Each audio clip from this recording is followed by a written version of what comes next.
గ్రామ పంచాయతీ కార్మికుల సమస్యలను ప్రభుత్వం వెంటనే పరిష్కరించాలని కేంద్ర మాజీ మంత్రి పోరిక బలరాం నాయక్ డిమాండ్ చేశారు. మహబూబాబాద్ జిల్లా కేంద్రంలో గత 15 రోజులుగా పంచాయతీ కార్మికులు చేస్తున్న దీక్షకు ఆయనతో పాటు జిల్లా మహిళా అధ్యక్షురాలు నునావత్ రాధా మద్దతు తెలిపారు. ఈ సందర్భంగా వారు మాట్లాడుతూ కరోనా బారిన పడి పల్లెలు అల్లాడుతుంటే తమ ప్రాణాలను పణంగా పెట్టి వైరస్ వ్యాప్తి చెందకుండా పారిశుద్ధ్యం పరిశుభ్రత గ్రామాలలో కాపాడిన వారు రోడ్డున టెంట్ వేసుకొని నిరసన తెలిపే పరిస్థితి రావడం దారుణమని అన్నారు. ఈ పరిస్థితికి రాష్ట్ర ప్రభుత్వమే బాధ్యత వహించాలని అన్నారు. ఈ కార్యక్రమంలో గణపురపు అంజయ్య, ప్రసాద్ నాయక్, స్వర్ణ, విజయలక్ష్మి, కూరెల్లి సతీష్, వివిధ మండలాల అధ్యక్షులు, కార్యకర్తలు పాల్గొన్నారు.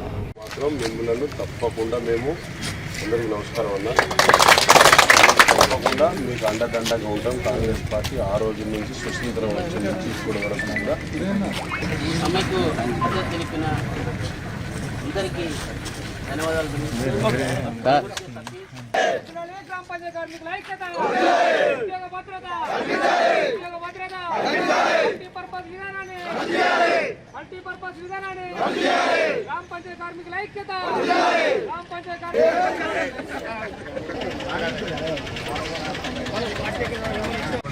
చేస్తున్నాం కదా. వాళ్ళకి గ్రామ పంచాయతీ ఫండ్స్ అయితే వస్తున్నాయి కదా సార్, తప్పకుండా వస్తున్నాడు. కాబట్టి వాళ్ళకైతే వేతనాలు అయితే మనం సరిగా ఇవ్వవలసిన ధర్మత అయితే మనకు ఉంది కదా.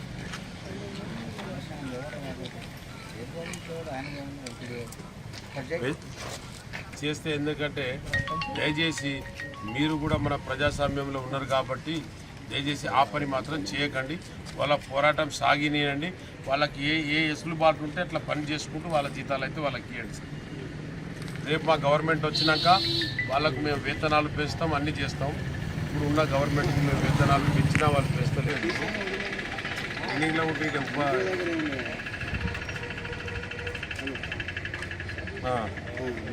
కూడా మహిళా సంఘాలు కూడా మరి సమ్మెలో రోడ్డుకి ఎక్కినటువంటి పరిస్థితి. ఈరోజు కార్మిక సిబ్బందులు కూడా మరి గ్రామ పంచాయతీ సిబ్బందులు కూడా 17 రోజులుగా టెంట్ వేసుకొని సమ్మె చేస్తూ ఉన్నారు.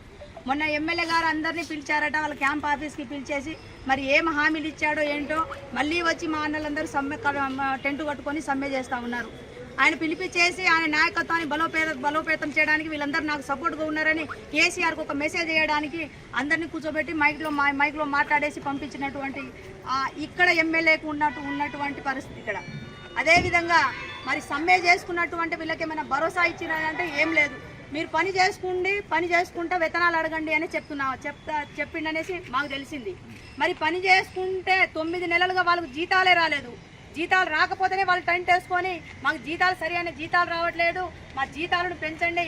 ఇందాక అన్న చెప్పారు, వాళ్ళ కష్టాలను విలపించుకొని ఎన్నిసార్లు మరి ప్రభుత్వానికి విన్నవించుకున్నా పట్టించుకోకపోతేనే ఎవరైనా సమ్మెకు ధర్నాకు వస్తారు. మీరు పట్టించుకొని సరైన జీతాలు వేస్తే వాళ్ళు ఎందుకు ధర్నా దిగుతారనేసి మీ సందర్భంగా అడుగుతా ఉన్నాం, తెలియజేస్తా ఉన్నాం కాంగ్రెస్ పార్టీ తరఫున.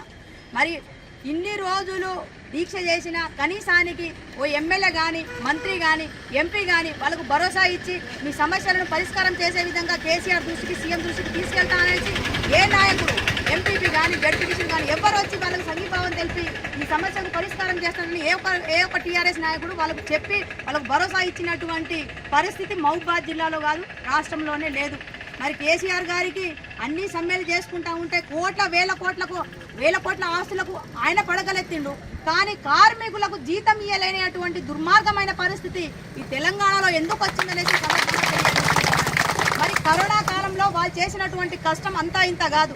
కరోనాలో అందరూ ఇంట్లో ఉంటే వాళ్ళు గ్రామ పంచాయతీ సిబ్బందులు ప్రతి ఒక్క గ్రామాల్లో కలిసి మాకు కరోనా వస్తుందని తెలిసి భయం ఉన్నా కూడా వాళ్ళ ప్రాణాలకు పణంగా పెట్టి పనిచేసినటువంటి కార్మిక సోదరు